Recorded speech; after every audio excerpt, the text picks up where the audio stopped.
Hi guys, तर मी तुम्हाला बोलली होते ना की आई येणार ती मागच्या वीकमध्ये, बट आली नव्हती. सो आता येते आणि आम्ही घ्यायला जातोय स्टॉपला. सो आज आम्ही खूप हॅप्पी आहोत. हो ना पिऊ? हॅप्पी ना?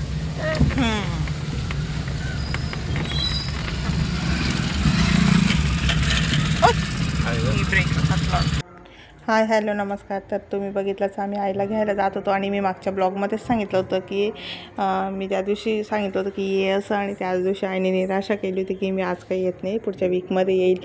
आणि मग फायनली तो दिवस आला होता आणि आम्ही आज आईला घ्यायला जात होतो स्टॉपला. आणि मला तिथं खरंच इतकी म्हणजे एक्सायटेड होती मी बघायला भेटायला, तर त्याच्यामुळे मला शूट घेणंच पॉसिबल झालं नाही आईला येताना. म्हणजे बस आम्ही जेव्हा स्टॉपला गेलो त्यावेळेस, तर मग काय माझ्यासाठी आनंदाचा दिवस होताच.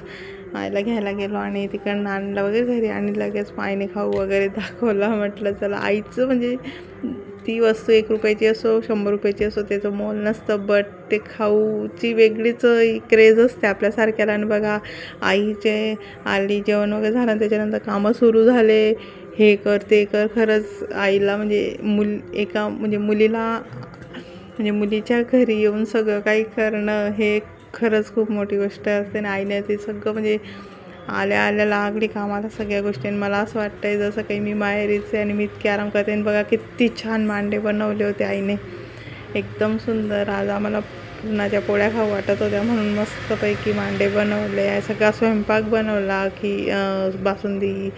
हे मी उशिरा शूट घेतला म्हणून तुम्हाला तसं दिसत असेल, पण खरंच ऑसम, खरंच म्हणतात ना.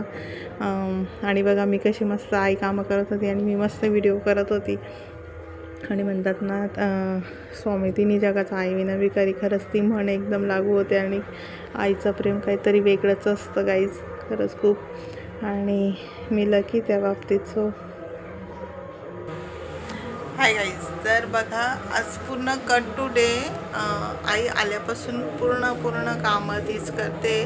म्हणजे छोटं असो मोठं असो सगळे कामं A to Z सगळे कामं करते. म्हणजे खरंच प्रत्येक मुलीला म्हणजे ज्यांना सगळ्यांना म्हणजे असं हे भेटतं ना, म्हणजे आई असल्यावरच या गोष्टी रिलेट करू शकतील त्या. आणि खरंच म्हणजे असं आराम भेटतो आहे डायरेक्ट. म्हणजे असं वाटतं की मी जणू माहेरीच आहे असं वाटतं आहे. सो तर म्हणजे काय सांगावं इतकं, म्हणजे प्रत्येक गोष्ट भाजी निवडण्यापासून डाळी वगैरे, इव्हन जे आपण लोणचं वगैरे बनवतो ते सुद्धा बघून व्यवस्थित हलवून वगैरे वरणीला इतकं म्हणजे सगळ्या गोष्टी ती करते. त्याच्यामुळे तर असं म्हणजे असं वाटतंय की मला एकदम छान म्हणजे आराम. आणि खरंच असं केअर करणारं आपलं कोणी असतं तेव्हा आपल्याला खरंच म्हणजे खूप भारी वाटतं. त्याच्यामुळे म्हटलं चला तुमच्यासोबत पण शेअर करूया आणि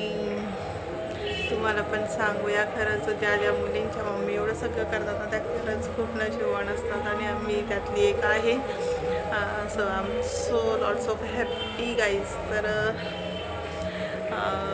असंच. आणि हो, मी आज एक शॉर्ट्स पण अपलोड केला आहे, त्याला पण भरभरून प्रेम भेटले सगळ्यांचं. तुम्ही पण नक्की जाऊन चेक करा, बघा कसा वाटतोय तर. आणि त्याच्यात आहोत आम्ही दोघं मायलेकीने मिळून एक शॉर्ट्स बनवला आहे. खूप छान रिस्पॉन्स मिळाला तुमचा सगळ्यांचा. सो थँक्यू सो मच त्याच्याबद्दल. आणि बघा मग, आणि व्हिडिओ आवडला चॅनलला लाईक शेअर सबस्क्राईब करायला